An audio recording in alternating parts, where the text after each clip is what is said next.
debate, sociedad y actualidad. Esto es Contracolumna.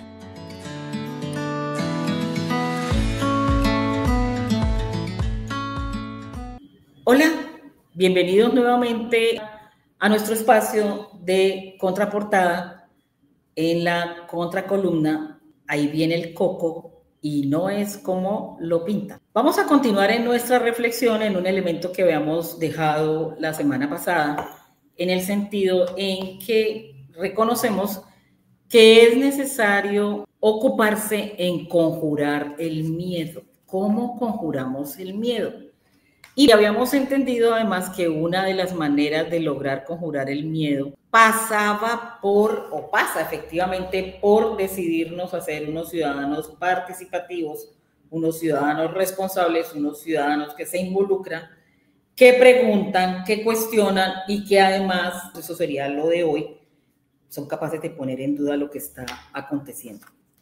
En ese sentido, es importante que sigamos una beta que dejamos ahora 8 días también abierta la vez pasada, y es cómo desde el ejercicio de poder se ha venido instaurando y se afianzó el convencimiento de que el fin justifica los medios.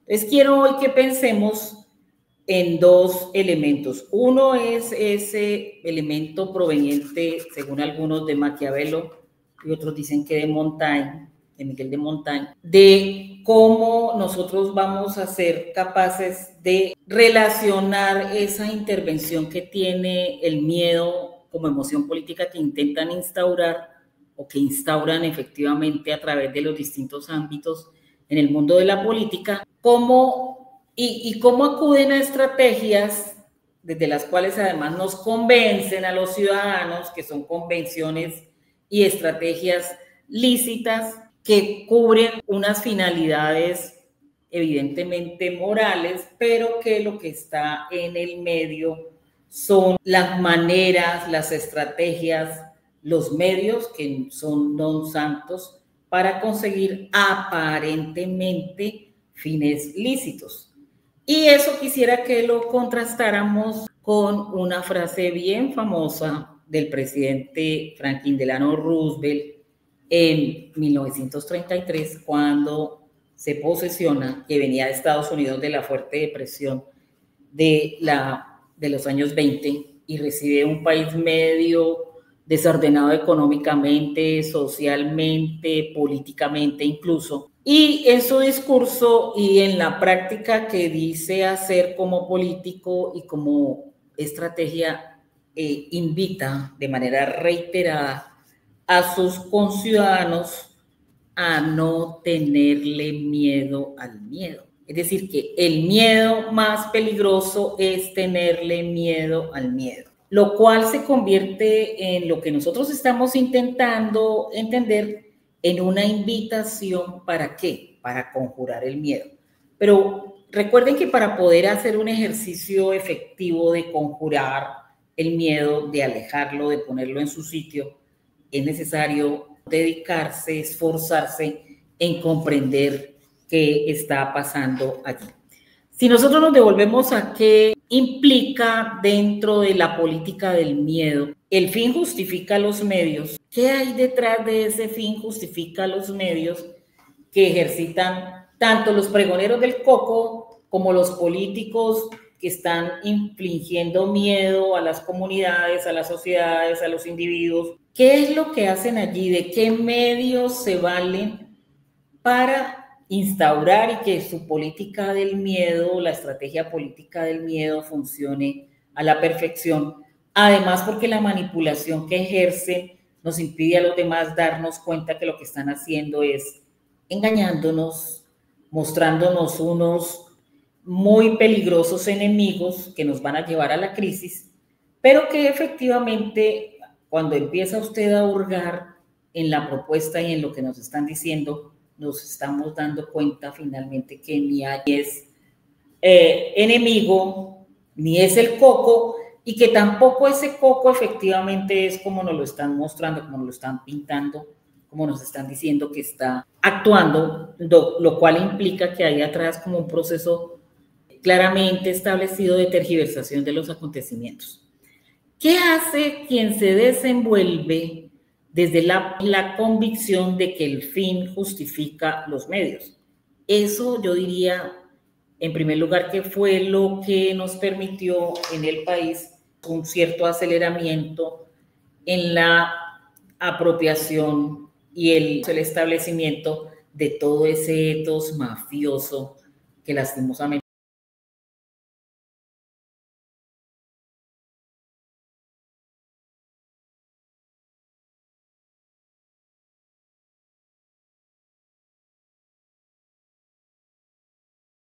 que se desenvuelve plenamente en aquello de que el fin justifica los medios. Entonces yo necesito dinero, pero como necesito dinero para construir casas, para tener una mejor forma de vida, pues lo que hago es acudir a medios ilícitos para conseguir lo que quiero.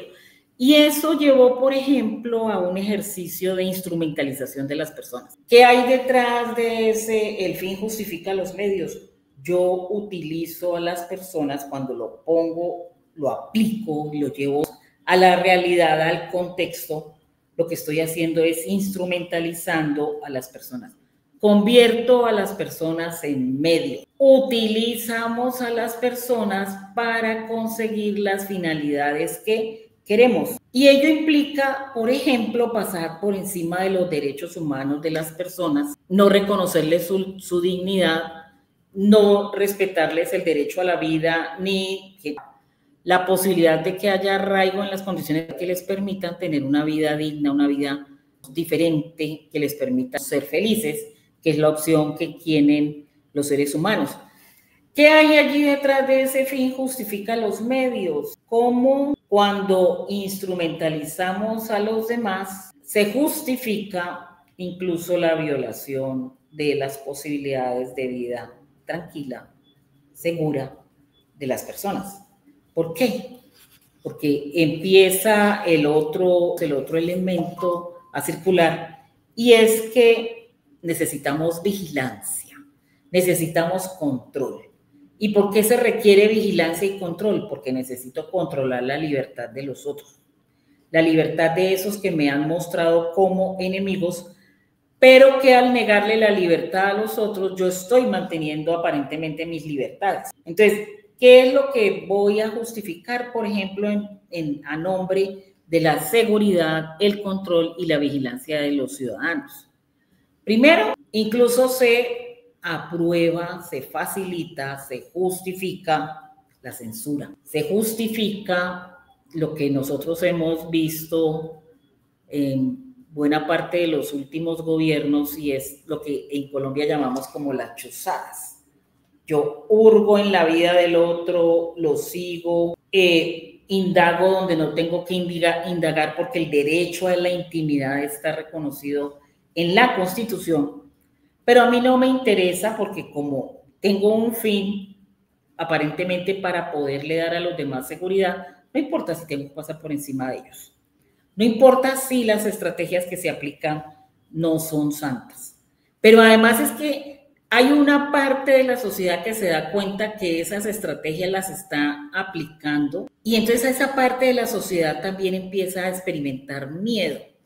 ¿Miedo de qué? De que a mí también me pase lo que le están haciendo a los de la oposición, a los contrincantes, a los que piensan distinto, a los que pueden ser potenciales adversarios de la propuesta política que nosotros estaríamos enarbolando. ¿Qué hay allí detrás, además de esa política justificada como que no importa la calidad ni la ética del medio, de la estrategia empleada para conseguir los fines? Lo que ha pasado hoy también en términos de ese fin justifica los medios es que la lógica del mercado inundó la política. Y en la medida en que la lógica del mercado inundó la política, ha hecho carrera la idea de que todos tenemos precio. ¿Qué es lo que garantiza que me puedan comprar la conciencia, o que yo haga lo que el otro quiere, o que diga lo que el otro quiere? Porque efectivamente el principio que hay detrás es que todos tenemos precio. Lo difícil es encontrar el precio adecuado para que el otro haga lo que yo quiero que haga, no importa si eso es un asunto de orden inmoral. ¿Y qué es lo que se ve a todas luces? Que en ese ejercicio de control, en ese ejercicio de sometimiento del otro, la vigilancia masiva también se vuelve una estrategia y un medio valioso, y cómo nosotros empezamos a aceptarla. Entonces, mejor pongamos cámaras, mejor no que los ciudadanos no se comporten responsablemente y no hacemos un ejercicio efectivo de formación de la ciudadanía para que los individuos se comporten adecuadamente, que ese sería el ejercicio que se haría en el proceso formativo a través de la educación en los distintos niveles, sino que justificamos unos procesos de vigilancia en donde incluso lo que queda registrado también se puede alterar, también se puede esconder, también se puede negar. Es decir, la misma estrategia, el mismo medio para garantizar la seguridad y el control termina también siendo un medio, un ejercicio completamente manipulado. Ahora, ¿qué se hace con esa? Es la figura, miren, del gran hermano. Y a todos hemos visto realities en que está el que vigila en la casa estudio, como lo llamaban aquí en la televisión, vigila todo el tiempo el comportamiento de los participantes, pero y todos los demás colombianos estamos dentro de la casa a través de las cámaras, admitiendo, aprendiendo, aceptando que ese vigilante disimulado ejerza su tarea, y nos vamos normalizando en ese contexto de vigilancia, de control, de violación de la intimidad. Además, porque ahí aparece otro elemento importante y es la propaganda. La propaganda es un medio efectivo para controlar a la población y para eliminar la individualidad de las personas. A través de la propaganda se establecen formas de moda que la gente empieza a asumir, que la gente empieza a aceptar, que empieza incluso a realizar de manera inconsciente, porque lo que hay allí es un ejercicio de manipulación, porque queremos en general que todo el mundo piense igual. ¿Y por qué se busca que todo el mundo piense igual? Y que piense igual como yo quiero que piensen igual. Que haya ese pensamiento homogéneo que me permita a mí un ejercicio de poder suave, sin ningún tropiezo. Y aunque para ese ejercicio de poder, aparentemente vendiendo la paz, la seguridad, pues tengamos que acudir a la violencia. Unos cuantos muertos no importa, si efectivamente con esos pocos muertos le vamos a garantizar a la gente la paz, que fue un poco lo que nosotros vemos con los falsos positivos. ¿Qué más pasa en esa situación que se propone para amarrar el miedo y pegarlo de nuestra vida? ¿Cómo se manipula la historia? ¿Para qué? Para controlar el presente y el futuro. Entonces, se intenta cambiar lo que ha pasado en el pasado, los sucesos que están recogidos, de los cuales dan cuenta las distintas instituciones y la verdad institucionalizada que ha hecho un ejercicio de indagación y de búsqueda y rastreo de la verdad y de los hechos que han acaecido, para cambiarlos, para manipular el presente, pero también para manipular aparentemente el futuro. Entonces uno lo ve en algunas posiciones de los políticos que están en la contienda electoral, donde perfectamente pueden decir que esos hechos no sucedieron. Lo que nosotros vemos, por ejemplo, cuando se hace el ejercicio de negación de la realidad en Colombia de los falsos positivos. ¿Para qué se hace esa negación si la evidencia está?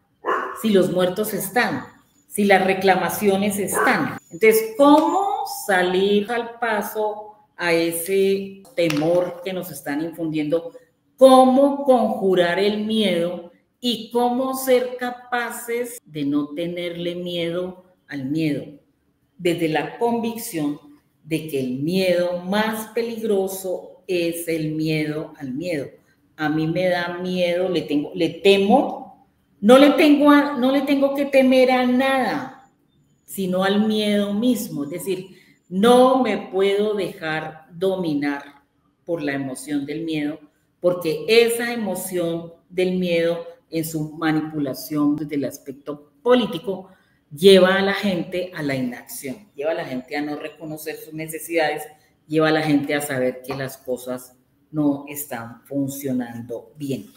Y eso ayuda a que haya esa sensación generalizada de estar expuestos a la amenaza permanente, porque no somos capaces de discernir entre la verdad y la mentira. ¿Por qué es importante hacer este ejercicio? Porque la manera efectiva, además de la participación, de poder conjurar el miedo es recuperar la confianza. La confianza en el vecino, la confianza en la comunidad, la confianza en las instituciones para poder salir adelante. Eso pasa además también por la conciencia que yo tengo de cómo estoy leyendo la realidad, cómo estoy leyendo el mundo que habitamos. Y uno podría decir que esa estrategia del miedo como emoción política, estrategia del miedo político, nos permite configurar por lo menos 3 escenarios para entender el mundo. Si el miedo se hace un miedo generalizado, abarcador, uno podría pensar que la realidad está fracasando y que nos encontramos en un mundo que está colapsando, en un mundo que fracasa. Y que si ese mundo está fracasando, nosotros nos vamos a hundir junto con el mundo. Pero también aparece la posibilidad cuando yo empiezo a tratar de identificar qué es lo que hay allí atrás y cómo me están manipulando, intentar entender que lo que está pasando es que el mundo se está transformando. Y allí el cambio pasaría, ¿por qué? Por reconocer formas y modos de hacer las cosas de otra manera, de ejercer la participación y el comportamiento ciudadano de una manera diferente, una manera activa, una manera consciente, una manera responsable, que además nos llevaría a reconocer que lo que está pasando, como decíamos hace unos días, es que hay una estrategia, una manera de entender el mundo que está desapareciendo, pero que está llegando otra manera de configuración del mundo. Y que lo que efectivamente sucede es que en ese claroscuro, en tanto se va lo que estaba y empieza a llegar lo nuevo, que hay un proceso de desazón, hay un proceso de inseguridad. Pero la inseguridad es un asunto que es connatural al ser humano. Si yo reconozco que la inseguridad es connatural a nosotros, efectivamente tenemos herramientas para ser capaces de conjurar el miedo, ser capaces de reconocer que ese coco que nos están pintando como miedoso, como abarcador, como sobrecogedor, no es como lo pintan, que de repente ni siquiera produce miedo, que de repente ni siquiera tiene la manera de agredirnos ni de dañar el mundo que habitamos. Entonces, nos encontramos entonces en nuestra próxima columna. Muchísimas gracias y quedamos entonces comprometidos para seguir pensando. Recuerden que si nos dicen que ahí viene el coco, ese coco necesariamente no es como lo pintan. Muchísimas gracias.